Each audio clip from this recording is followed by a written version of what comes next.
The Duchess of Cambridge has a special place in her heart for all things nature. She often attends events outdoors, and she's been seen walking, sailing, and even cooking up a tasty snack, all in outdoor settings. Kate Middleton also enjoys beekeeping, like her brother, James.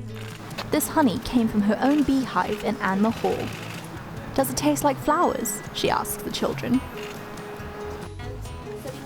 Here, she supports the School Gardening Campaign, a project started in 2017 by the Royal Horticultural Society that aims to get children more interested and involved in gardening.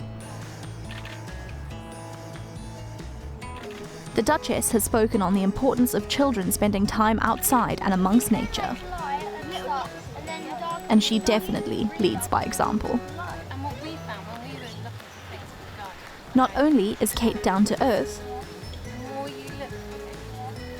she's shown time and time again that she isn't afraid to get her hands dirty.